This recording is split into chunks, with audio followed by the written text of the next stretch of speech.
Queridos hermanos, hoy quiero hablarles sobre las distintas casas que habitó la Virgen durante su vida terrena, porque evidentemente la casa para la mujer es algo muy particular. Ustedes saben que la mujer entreteje a su hijo durante 9 meses en su seno y por eso tiene una relación muy particular con el hijo que no tiene el padre, porque durante esos 9 meses ella misma, ¿no? Es la casa, es el abrigo, es la cuna, es el alimento. Y por eso la casa, una vez que el chico nace, la casa, la cuna, el hogar, ¿no es cierto?, el fueguito, la cocina, vienen a ser como ese vientre ampliado, ¿no? Es el lugar donde la mujer sigue alimentando, sigue cobijando, sigue cuidando, sigue conviviendo, sigue enseñando, sigue transmitiendo vida a eso que se sigue gestando, ya no dentro de su seno, sino fuera de su seno. Pero ya le digo, esta identificación que tiene la mujer con su vientre se prolonga en el hogar, ¿no es cierto? De alguna manera la casa es de la mujer, de la madre, y tantos hemos visto, ¿no es cierto? Cuando se muere una madre se termina un hogar, ¿no? El padre difícilmente puede darle a la casa ese mismo sentido, porque evidentemente no nació para eso, para gestar vida en su seno. Entonces la Virgen debió haber tenido esa relación particular con la casa.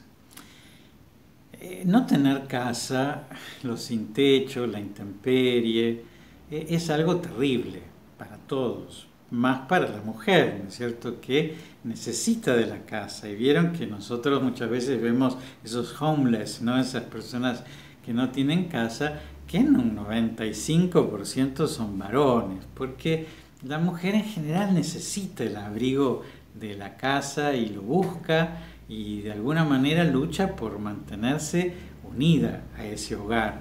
Es difícil que vaya a vivir una vida de intemperie.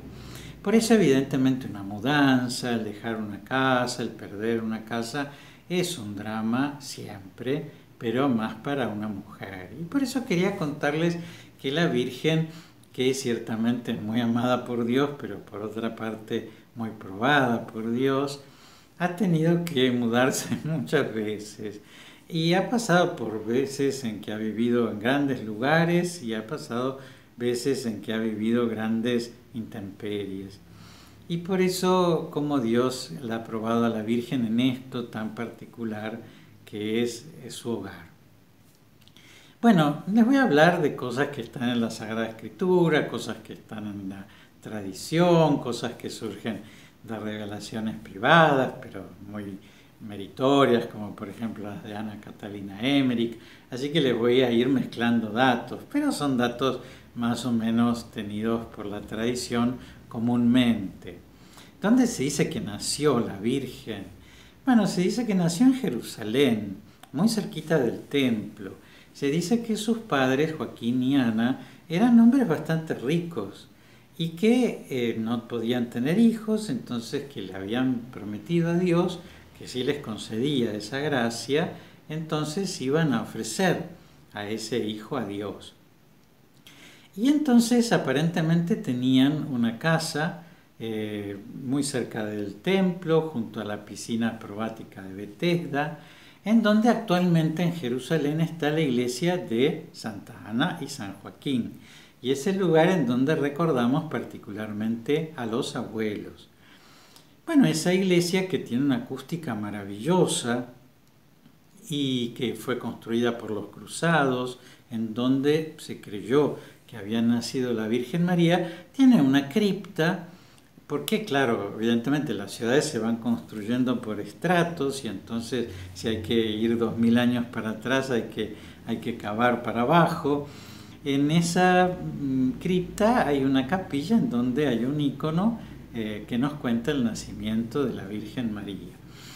Entonces el icono de la Virgen María de su nacimiento siempre nos la muestra naciendo como una reina, es decir, nace en la capital, por decirle, como si naciera en Nueva York y al lado del Empire, de la Quinta Avenida, ¿no es cierto? Es decir, en un lugar muy importante, ¿no es cierto?, cercano al templo.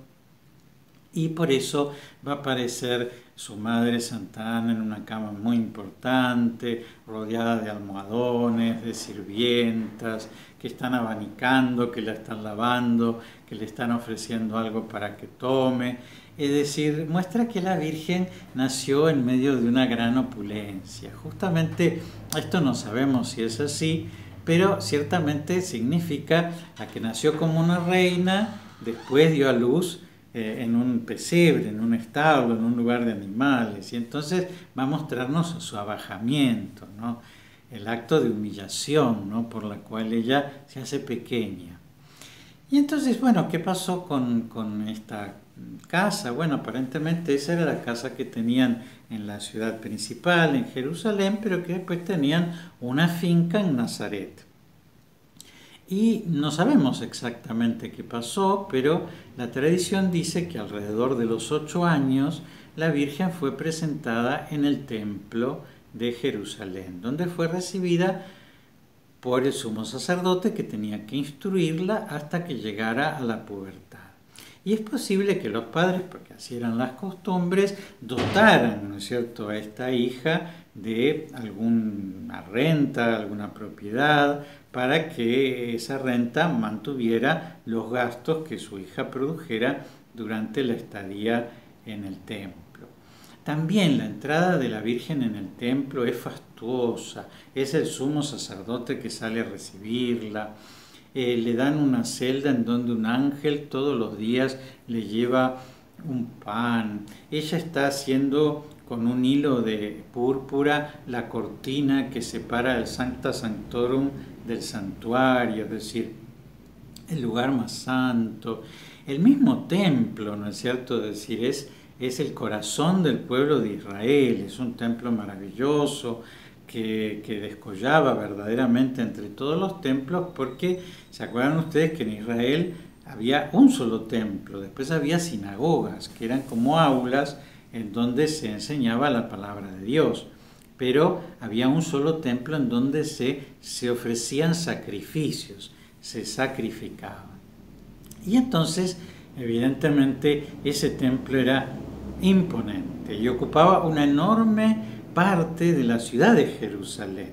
Es decir, en ese palacio maravilloso, rodeado de esas personas tan sabias como eran los sacerdotes, los escribas, los levitas, en medio de todas esas ceremonias tan importantes que se hacían en ese lugar, es donde creció la Virgen. Bueno, ¿qué dice la tradición? Que cuando la Virgen llegó a la adolescencia, entonces ya no podían tenerla en el templo y había que casarla. Entonces, como posiblemente ya para ese entonces los padres de la Virgen hubieran muerto, o por lo menos San Joaquín ya hubiera muerto, entonces convocaron a todos los jóvenes solteros de la familia de David para ver con quién la desposaban. Y el sumo sacerdote hizo este voto a Dios. Dijo, vamos a decirles a todos que vengan con una vara. Aquel cuya vara florezca, ese va a ser el elegido por Dios para ser el marido de esta mujer tan extraordinaria que nosotros hemos visto crecer delante de nuestros propios ojos, porque imagínense, la Virgen, al no tener pecado original, debió haber tenido una inteligencia muy lúcida, una voluntad muy santa, una fineza, un cuidado en sus palabras, en sus pensamientos, en sus acciones, en sus deseos, que no debe haber dejado de llamar la atención de los sumos sacerdotes como alguien muy extraordinario. Bueno, y entonces la tradición dice que cuando llega San José, que era bastante mayor, pero que debe haber tenido unos 30 años en ese momento, entonces se producen los desposorios, que es como si fuese un compromiso. Entonces, durante un tiempo, el esposo y la esposa vivían separados y un año después se mudaban a la misma casa. Entonces, ¿qué pensamos que pasó? Que se fueron a vivir a Nazaret, porque evidentemente esa casa de Jerusalén ya no la tenían, y porque posiblemente la habrían donado al templo, no sabemos exactamente. Y entonces que llegan a Nazaret, y en Nazaret San José pone en un lugar su taller de carpintero y la Virgen se va a vivir a lo que era esa finca que tenían sus padres. Bueno, ese lugar existe. Normalmente esas casas eran, Nazaret es un pueblo que tenía solamente 50 casas, es decir, que evidentemente no era una gran ciudad como era Jerusalén. Entonces las casas que eran cuevas que podían llegar a ser bastante importantes, tener bastantes ambientes, tener un granero, tener un lugar para guardar el rebaño, incluso tener lugar para hacer fuego dentro con unas chimeneas que sacaran el humo para afuera. Y después, adelante, tenían como 3 paredes que hacían como una especie de habitación más que sobresalía de esa cueva. Bueno, nosotros sabemos que ahí fue el anuncio del ángel a María. ¿Qué quedó de esa casa? Quedaron las dos cosas, es decir, la cueva está, por supuesto, en Nazaret, ¿no? Y es donde hubo una iglesia constantiniana de la primera época, hubo una iglesia cruzada que destruyeron los musulmanes y hubo una iglesia actual, hay una iglesia actual que se construyó en la época del Papa Pablo VI, es decir, que es bastante contemporánea, muy moderna. Dentro de esa gran basílica está esa pequeña cueva en donde dice un cartel que hace temblar a uno de emoción: aquí el Verbo se hizo carne. Es decir, el acontecimiento más importante de toda la historia de la humanidad tuvo lugar en esa cuevita. Bueno, ¿qué pasó con esas 3 paredes que había adelante? Bueno, la tradición dice que esas 3 paredes están en Italia, en Loreto. Y entonces les cuento cómo. Hay 2 tradiciones. Yo no sé si ustedes creerán en las cosas sobrenaturales, deberían creerlas porque así nos lo enseña la iglesia, pero hay como 2 tradiciones. Una, que la casa fue transportada por los ángeles. Yo creo en esa versión porque creo que los ángeles pueden ciertamente transportar una casa. Otra, que la casa habría sido transportada por los cruzados, que se habrían llevado, al no poder llevarse la cueva, se habrían llevado las piedras de esas 3 paredes, primero a Albania, donde estuvo la casa de la Virgen de Nazaret. Pero después, cuando Albania también fue conquistada por los musulmanes, entonces fue llevada a Loreto. ¿Qué quiere decir Loreto? Un bosque de laureles. Y entonces, que fue depositada ahí, en un bosque de laureles. Y entonces, en ese lugar empezaron a ir los peregrinos para ni más ni menos ver la casa en donde había vivido la Virgen, que ya le digo, son 3 paredes. Bueno, esas 3 paredes por dentro se las puede ver todavía en su estado original, pero por fuera están revestidas de mármoles y de muchas estatuas, así que es difícil un poquito imaginarse cómo debió haber sido de sencilla y de austera la casa de la Virgen. Pero por dentro uno toma conciencia de que evidentemente era una casa bastante sencilla. Ella, que había nacido en una casa de la ciudad de Jerusalén y que había vivido ni más ni menos que en el templo. Pero bueno, en ese lugar fue donde el ángel le anunció que iba a ser la Madre de Dios, ni más ni menos. Después viene ese pequeño periodo en que visita a su prima Santa Isabel, que, dice el ángel, ya se encuentra en su 6º mes, es decir, que ella estuvo 3 meses viviendo en la casa de su prima, que está en un lugar que se llama Ain Karim y que queda bastante cerca de la ciudad de Jerusalén. Es un lugar muy lindo, muy fértil, donde hay mucha agua, muy preciado en la Tierra Santa y por lo tanto mucha vegetación, y donde es posible que Santa Isabel, siendo la esposa de un sacerdote, Zacarías, tenía una finca bastante importante, es decir, que esos 3 meses la Virgen debe haber estado bien alojada, pero también haciendo el servicio de acompañar a su prima en los últimos meses del embarazo, siendo que su prima también era mayor, y en ese momento se da la redención de San Juan el Bautista en el vientre de Santa Isabel y el nacimiento de San Juan el Bautista. Y entonces la Virgen vuelve a Nazaret, en donde se habrá encontrado con San José, en donde ya sería evidente los signos de su embarazo, y ahí viene ese decreto del emperador que manda que las personas tienen que ir a empadronarse en el lugar en donde pertenece el varón de la familia.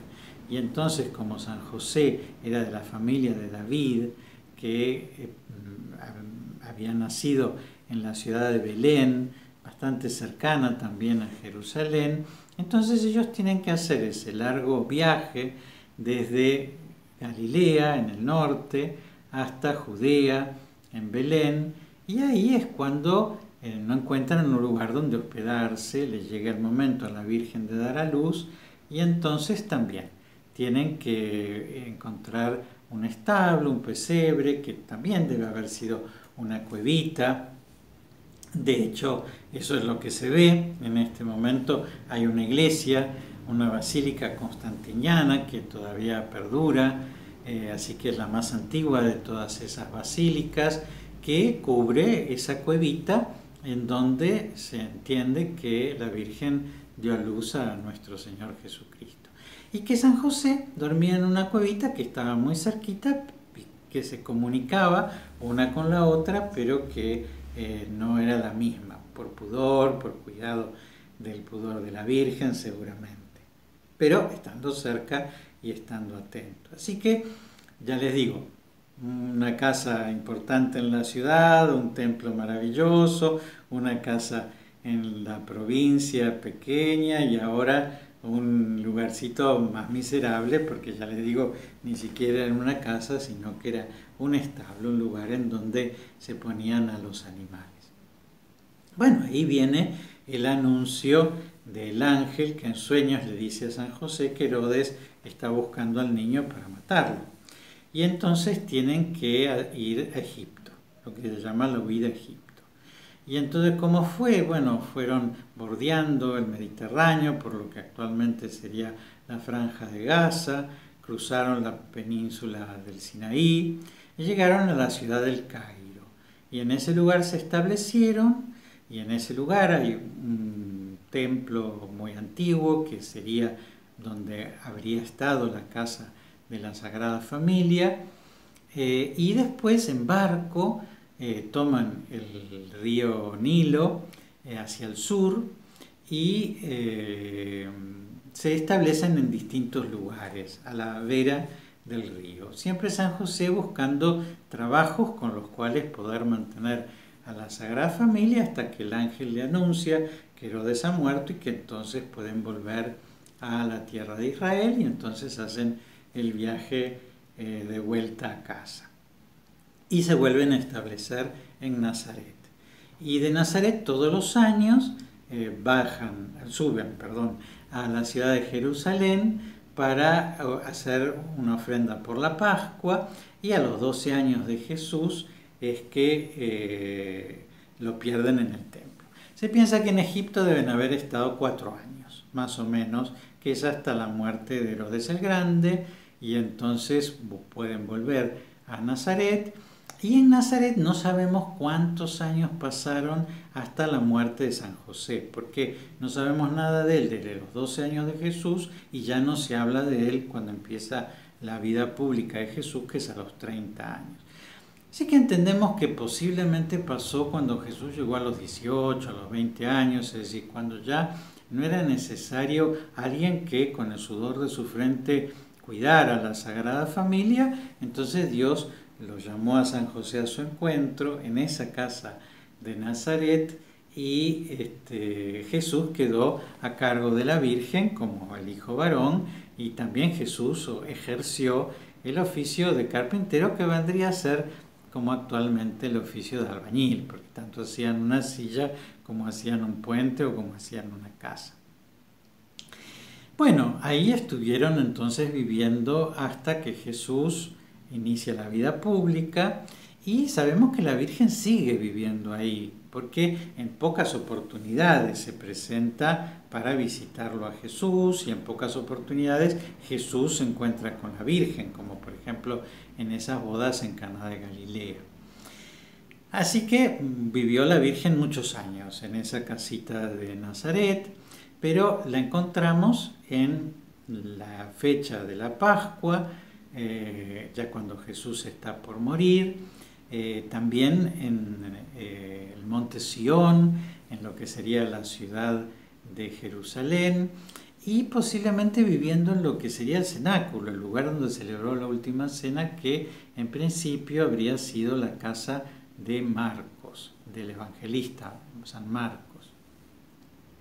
Bueno, ahí es el episodio de Pentecostés, entonces 50 días después de la resurrección de Jesús, la Virgen está reunida con los apóstoles en ese lugar, así que es posible que hayan vivido en ese lugar o cerca de allí durante algún tiempo. ¿Cuándo empieza la persecución de los judíos, particularmente cuando matan al primer mártir, que es San Esteban? Entonces San Juan, que tiene a su cargo a la Virgen, porque Jesús desde la cruz así se lo indicó, entonces toma su cuidado a la Virgen María. Y entonces empieza también otro periplo, así como con San José tuvo que ir en un barquito por el río Nilo. Bueno, de la misma manera ella tiene que embarcarse con San Juan en esa huida de Jerusalén, porque ahí están siendo perseguidos los cristianos. Y entonces, ¿a dónde van a parar? Bueno, después de un cierto periplo, van a parar a la ciudad de Éfeso, que era una ciudad muy importante en el Imperio Romano, la tercera ciudad del Imperio Romano: Roma, Alejandría y Éfeso, el gran puerto de Asia Menor. Y a 14 kilómetros de ese puerto, sobre una ladera que se llama la ladera del Ruiseñor, en ese lugar había un pequeño poblado de cristianos que se escondían y que entonces habían encontrado en ese lugar un lugar donde poder ejercer sus trabajos y donde poder profesar su fe tranquilamente. Y entonces en medio de ese pueblito, donde todas las excavaciones nos muestran un montón de chozas, se construye una casa bastante importante, de piedra, bastante grande, con una cocina muy amplia, donde se aloja la Virgen con una mujer que la cuida y donde el apóstol San Juan diariamente va a visitarle, va a celebrarle la Santa Misa, y donde es muy posible que muchos hayan ido a visitarla, y por esa razón lo grande que era esa cocina, porque la Virgen se juntaría en ese lugar para contar cosas de Jesús, de esos 30 años de vida privada que ella conocía mejor que nadie, y por otra parte porque ella misma podía ser madre y maestra de la Iglesia, porque tendría tantas cosas para explicarle a los apóstoles. Y entonces en esa cocina grande es donde la Virgen se encontró, por ejemplo, con San Lucas, que es el evangelista que nos cuenta los misterios de la Anunciación, del nacimiento de Jesús, y fue la Virgen quien se lo relató en ese lugar. Bueno, ese lugar estuvo perdido hasta que en 1891 Sor Marie de Mandá-Grancé, una monja francesa que había leído las revelaciones de Ana Catalina Emmerich, que estaba muy cerca de la ciudad de Éfeso porque trabajaba en el hospital francés de Esmirna, organiza una expedición para buscar, según las indicaciones de Ana Catalina Emmerich, la casa de la Virgen. Y la encuentran las ruinas de una casa tal cual lo explicaba la Ana Catalina Emmerich, y entonces el obispo de ese lugar manda una comisión de arqueólogos expertos para que investiguen. Y ellos afirman, sí, las piedras son del siglo I, es una casa que está actualmente en Turquía, pero que está construida al modo en que se construía en Tierra Santa, y encuentran una cantidad de signos, por ejemplo, que hay entierros que se entierran los primeros cristianos como si fueran rayos alrededor del cuarto de la Virgen, es decir, que evidentemente en un tiempo muy primitivo de la Iglesia ese lugar fue de una gran devoción. Así que se convierte en un gran santuario, y nosotros en la ciudad de Buenos Aires, en Argentina, en las afueras, en San Isidro, tenemos una réplica exacta de esa iglesia en donde vivió la Virgen en Éfeso. Y de ahí entendemos que subió a los cielos.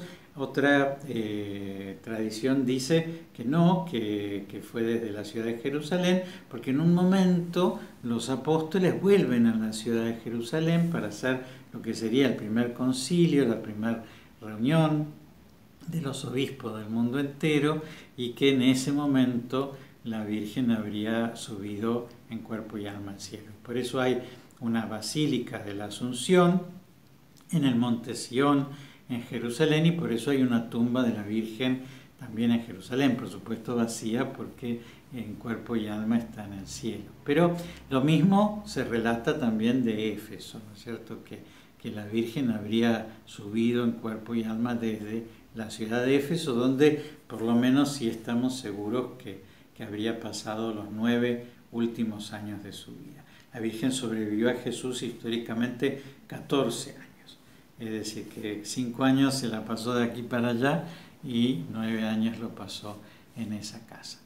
Bueno, para contarles todos estos periplos de la casa de la Virgen y para que se imaginen, ¿no? Cuando nosotros tenemos que ser peregrinos y tenemos que marcharnos de un lugar al otro y tenemos que sufrir un poquito la intemperie, que evidentemente Jesús, amando infinitamente a su madre, la hizo pasar por todas estas cosas y evidentemente ella las habrá pasado de la manera más santa, siempre aceptando la voluntad de Dios y siempre dejando que la llevaran como una hoja al viento, ¿no?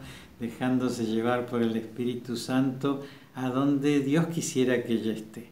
Y ahora donde está en el cielo y está al lado de cada uno de nosotros, porque así lo sentimos todos los cristianos, ¿no? Su particular presencia en nuestras vidas.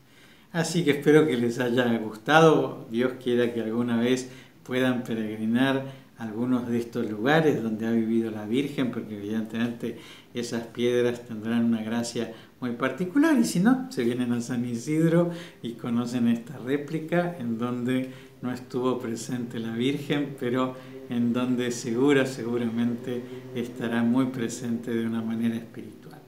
Les doy la bendición, que Dios los bendiga y los proteja, en el nombre del Padre, y del Hijo, y del Espíritu Santo.